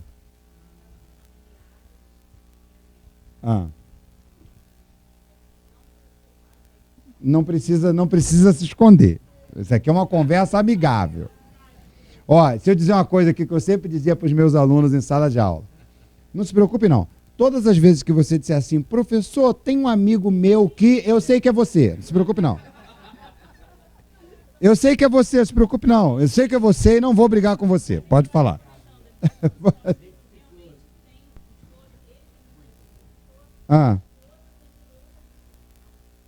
Vamos lá. No mundo privado não há problema nenhum. No mundo público existe uma coisa chamada nepotismo. E aí você tem que realmente pesar as coisas. Tá? Pode ser encarado, sim. Pode ser encarado. Pode ser encarado. Pode sim. Pode sim. Tá? E no mundo privado não existe nada demais. Na contabilidade privada não existe nada demais. No direito privado não existe nada demais. Mas no direito público, na contabilidade pública, tem sim. Tem sim. Que é vedação ao nepotismo. Tem sim. Tem sim. Tá? Eu tenho uma dúvida. Seu Jurandir. A diferença entre Ancine e Lei Rouanet, me explica isso. A Lei Rouanet, de forma bem simples, a Lei Rouanet é uma grande cobertura legal para projetos culturais de diversas espécies. E a Lei do Audiovisual é apenas para projetos do setor audiovisual. Cinema, TV. Mas é Lei Rouanet também. Não, não é Lei Rouanet. Não, é outra lei. É outra lei. É outra lei. É outra lei. Tá? Tranquilo, gente? Tá bom, eu gosto de vir aqui conversar com vocês. Gosto de bater papo. Provavelmente que eu vier aqui, que a Sandra me convidar aqui, eu vou falar sobre esporte. Também tem suas mazelas. Também tem suas mazelas. Também tem suas mazelas. Muita. Desde legado olímpico maltratado, né? E coisas boas também, tem coisas boas também. Tem dinheiro público que foi bem aplicado e nos gerou medalhas nas Olimpíadas. Tem coisas boas e coisas ruins. Tem coisas boas e coisas ruins. É bacana, é bom conversar sobre o assunto também.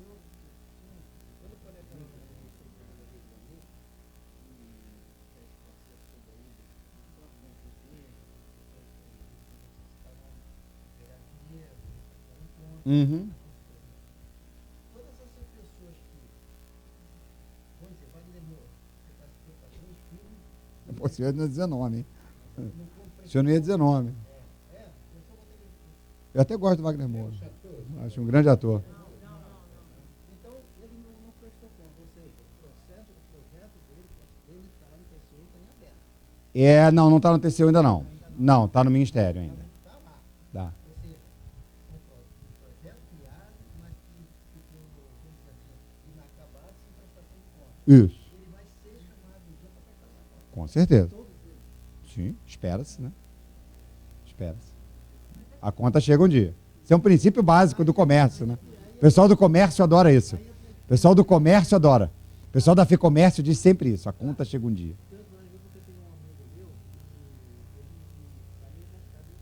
Tá. Eu observo como Deixa eu só terminar aqui, seu Jurandir. ele não prestou conta. Ele pegou, eu acho que foi do 7 Não sei, eu não sei.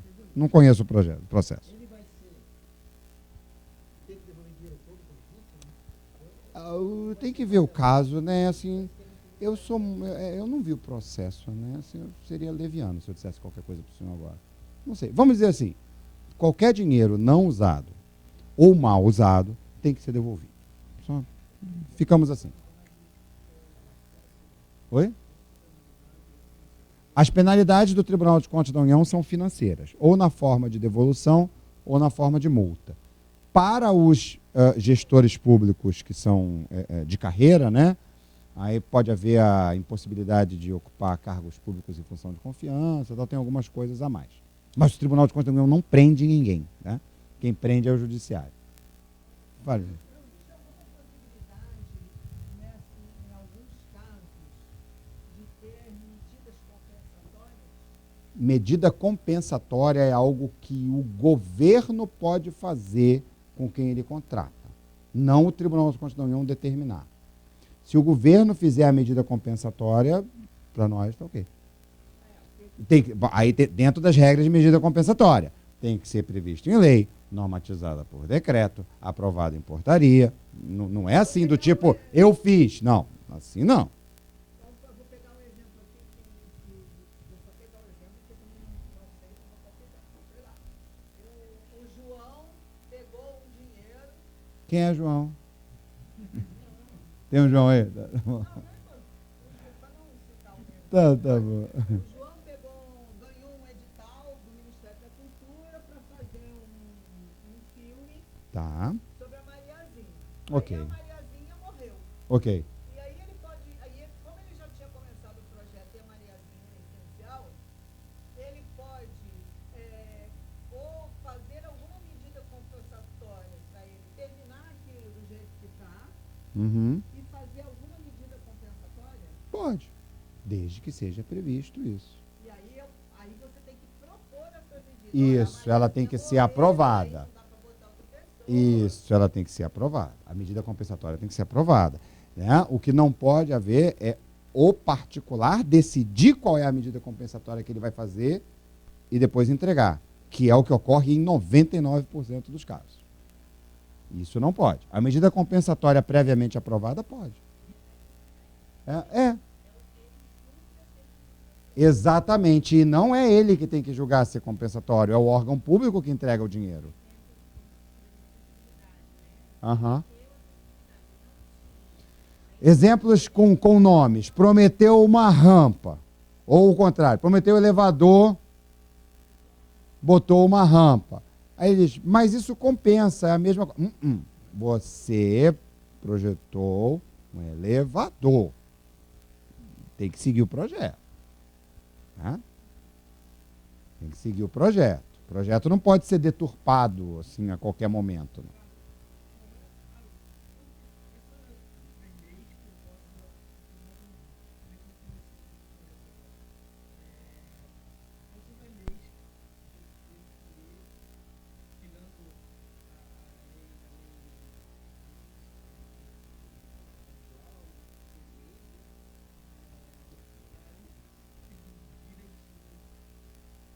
Basicamente a Rouanet e a audiovisual.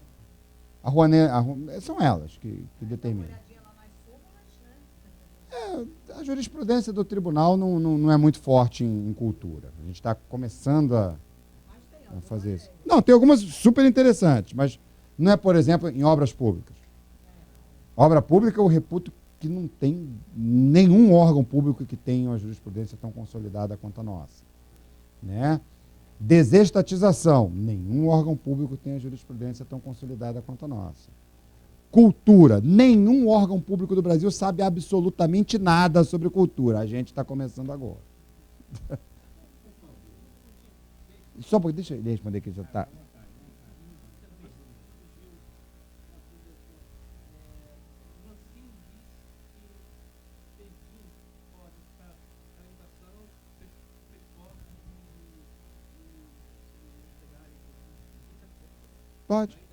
Pode.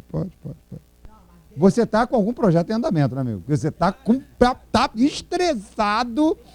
Está estressado. Mas olha só, mas tem o detalhe do perdim, né? O perdim tem que ser aprovado previamente. Você não pode decidir pagar o perdim. Ele tem que ter sido aprovado em projeto, tá? E a outra coisa é a questão que não pode ser terceiro, né? Ele tem que ser contratado. Ah, sim. Sim, o perdim, né, que é o equivalente à diária, da mesma forma que a diária do servidor público só é paga a servidor público, o perdim no mundo privado só é pago ao contratado privado. Aí quando eu contrato na pessoa jurídica? Quando você contrata a pessoa jurídica, você não pode dar perdim para a pessoa jurídica. Você faz um contrato de custos de alimentação, bota uma rubrica no seu orçamento junto àquela outra pessoa jurídica. Você tem uma rubrica contratual. Porque no mundo da cultura, todo mundo contrata PJ, né? Só contrata uma pessoa jurídica e põe lá um sujeito lá. Tá, não existe pessoa jurídica perdim. Não existe perdim para pessoa jurídica. Mesmo que você vai pagar o perdim para o interveniente. O interveniente seria a pessoa jurídica. Não, mas o interveniente é a pessoa jurídica. O interveniente é aquele que se interpõe, certo? No caso dos contratos da cultura, Todos diferentes, ninguém entende nada. eu tenho uma empresa com ele, mas sou eu que vou prestar o serviço. Então, a nossa empresa faz um contrato com o proponente, que é a empresa dele, e põe lá, interveniente, a Sandra, porque é a Sandra que vai prestar. Então, Já está errada a definição. Interveniente é pessoa jurídica. Já de saída já sai errado o contrato. Eu acredito. Mas a gente não questionou isso não, que a gente trata isso aí como verdade material. Depende do que você fez realmente. É o que a gente vai avaliar. mas aí vira a questão do perdim. Como é que eu... Tá, se você for contratar com uma pessoa jurídica, não é perdim. É assim, claro. Aí bateu na regra. Aí bateu no muro. Esse muro não tem entrada. Aí bateu no muro.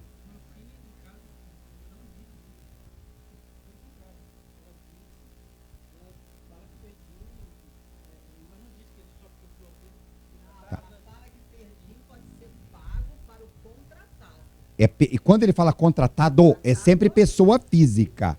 Nunca é jurídica. Nunca. Nunca é jurídica. Nunca. É uma definição. Contratada é pessoa jurídica.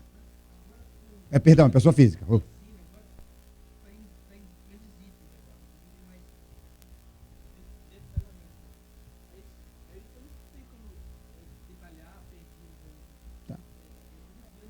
Tá. Estou dizendo para você, perdinha é só pessoa física. Mas aí é que eu acho que eu acho que essa foi uma das confusões.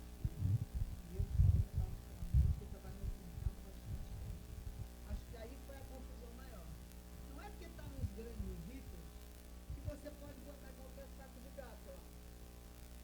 Eu acho que falta um pouquinho de discernimento da gente entender que pode ser tudo produção, pode ser tudo produção.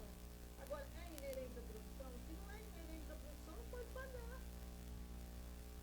E mesmo ela em grandes itens, você tem a legislação que no mínimo tem que seguir, gente. Eu vi lá, tem gente lá numa forma mais que tem pagamento que não tem nota fiscal. Sim. Assim, que tem um depósito bancário. Gente, pelo amor de Deus, né? Essa altura do campanha, Não dá. tem nada. Gente, Depósito bancário, como eu disse, a gente não está falando nada demais no Tribunal de Contas da União, a gente só está combatendo os absurdos. A gente só... Sim. Gente, É. que é isso? Eu sei que a gente. E assim, eu acho que nós somos um país corrupto, né? Eu Eu fico afirmo. assim, horrorizada. Eu tinha que ganhar o posto. Não, mas você sabe. Ele queria me convencer a receber o boleto do pedágio com outra placa, com outro horário e com outra data. Eu falei, não, amiga.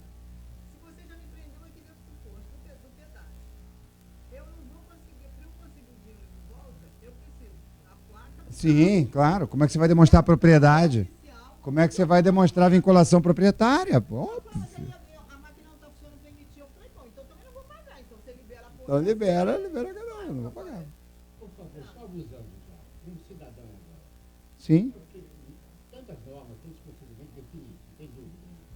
Por que tanta obra inacabada? Você falou que tem que ter um planejamento. Sim. Então me explica um pouco, por que tanta obra inacabada? Boa pergunta. A gente também está tentando chegar nisso. A gente está tentando chegar nisso. A gente também quer chegar, a gente quer descobrir também. A gente também quer descobrir. É mau uso mesmo. Mau uso. A ideia que as pessoas ainda têm de que receber o dinheiro pode fazer o que quer com ele. Não é assim. A verdade, por exemplo, a gente até aqui deve fazer propaganda aqui do Observatório Social do Rio, né? No Observatório Social do Rio, a gente assinou, o Observatório assinou um acordo com a Prefeitura e com o Ministério Público para checar essas várias obras. Mas o que a gente já você percebe no primeiro momento? Quando você contrata a empresa para fazer a obra, você não tem o projeto básico. Né? Você sabe que você quer construir uma escola. Só que aí você diz ali que você precisa para construir a escola R$300.000. Só que depois, na hora que faz o projeto básico, o cara põe na Tá. ponta do lápis, os 300.000 não dá. O erro já saiu aí. Você só pode habilitar o seu projeto, a sua obra, o que for, ao recebimento de recurso público com o projeto básico aprovado. Saiu errado, saiu mal. Saiu mal já. Saiu mal. Tem tudo para terminar numa tomada de conta especial. Tem tudo para terminar numa tomada de conta especial, contas julgadas irregulares e condenação. Começou mal. Fale, meu amigo.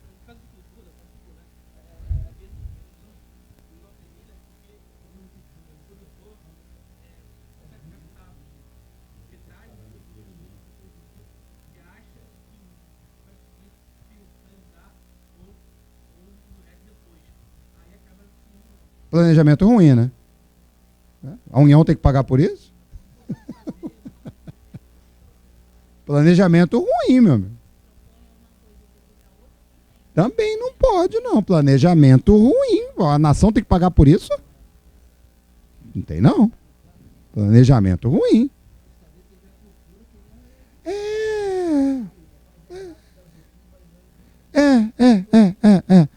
Aí, como agora a gente deu um chute na canela, aí tá. Todo mundo tá voando, mas é para melhor. Vai melhorar. E agora a gente chutou na canela, né? Me mandaram fazer essa auditoria, certo? Eu recebi a ordem. Carlos Wellington, faz muito tempo que a gente não. Ninguém no Brasil sabe o que está acontecendo na cultura. Vai lá e olha, por favor, para a gente iniciar o processo de mudança. Começou. Foi o chute na canela. Tá doendo. Mas uma hora a galera vai. Eu fui o coordenador da auditoria. E hoje sou o diretor da área. Hã? Culpado? Não, tranquilo. Eu adoro essa palavra culpado. Uma vez, o pessoal da Ancine chegou para mim e disse assim: Carlos, assim vai acabar o Fundo Setorial do Audiovisual. Eu alto lá. Ele vai acabar se vocês continuarem gerenciando desse jeito. Isso é que vai destruir o Fundo Setorial do Audiovisual. Isso é que vai destruir o Fundo Setorial. Se vocês continuarem gerenciando desse jeito irresponsável, aí ele vai ser destruído mesmo.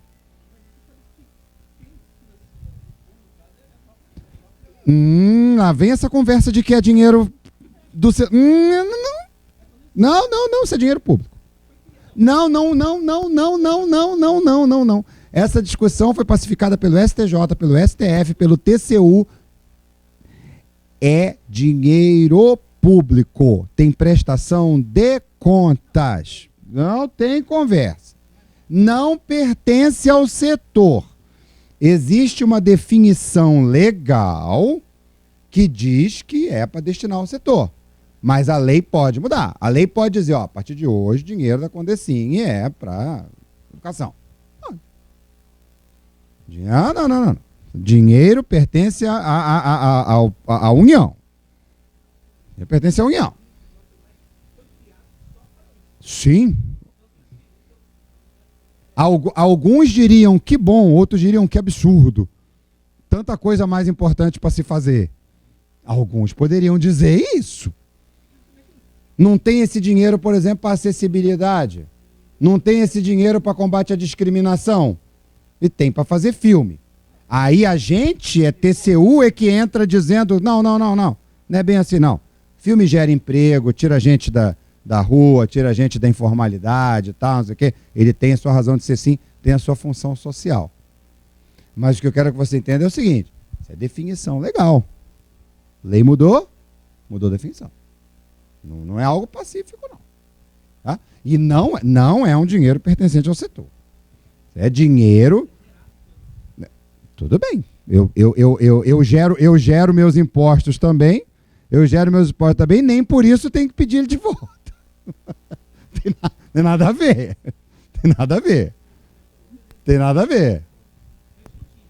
Não, tudo bem. Não, é uma coisa boa. Eu acho boa. Mas qualquer interpretação no sentido de que esse dinheiro pertence ao setor está errada. Esse dinheiro não pertence ao setor.